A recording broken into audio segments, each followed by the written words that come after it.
अस्सलामुअलैकुम। नकाब पहनी हर लड़की या औरत खूबसूरत लगती है। ऐसा क्यों है? क्योंकि इससे सिर्फ उसकी आंखें नज़र आ रही होती हैं। मर्द के अंदर बहुत ज़्यादा क्यूरियोसिटी यानी जुस्तजू होती है। जो ही ये क्यूरियोसिटी ख़त्म होती जाती है, उसी के साथ इंटरेस्ट भी ख़त्म होता जाता है। आपने देखा होगा, जब भी कोई अदाकारा या मॉडल लड़की दुपट्टा सर पे करती है या हिजाब पहनती है, वो पहले से बहुत प्यारी लगती है। जब कोई लड़का लड़की मोहब्बत या फ्रेंडशिप शुरू करते हैं, पहले पहले वो बहुत ज़्यादा बात करते हैं। आहिस्ता आहिस्ता ये लेवल कम होता जाता है, क्योंकि क्यूरियोसिटी ख़त्म होती जाती है और इंटरेस्ट ख़त्म होता जाता है। आपने ये भी महसूस किया होगा, जिस शख्स को आप पसंद करते हैं और वो आपको ना मिले या आपसे दूर होता जाए या आप लिफ्ट ना करवाएं, बजाय नफ़रत के आप मज़ीद उससे मोहब्बत करते हैं और इंटरेस्ट पैदा होता जाता है।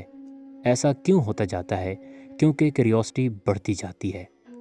लेडी डियाना कहती हैं, मुझसे काले गोरे अमीर गरीब ईसाई यहूदी और मुसलमान सब मुझसे मोहब्बत करते थे, सिवाय उस शख्स के जिसे मैं मोहब्बत करती थी। इंजीनियर मज़हर खान कहता है, हासिल लाहासिल से 1000 गुना ज़्यादा बेहतर हो तो भी लाहासिल की चाहत मरते दम तक रहती है। आप एक रिश्तेदार के घर साल में 12-15 दफ़ा जाएं और एक के घर साल में 1 दफ़ा जाएं, तो आपकी मेहमान नवाजी कदर उस घर में ज़्यादा होगी जहां आप 1 दफ़ा जाते हैं, क्योंकि वहां आप बहुत कम अवेलेबल हैं। सबक समझें, आप जितने किसी के लिए ज़्यादा अवेलेबल होंगे, आपकी कदर उतनी ही कम होगी।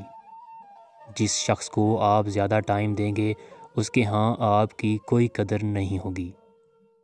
औरत जितनी ज़्यादा बरहना होगी, वो उतनी ज़्यादा बदसूरत होगी, क्योंकि क्यूरियोसिटी कम से कम होगी।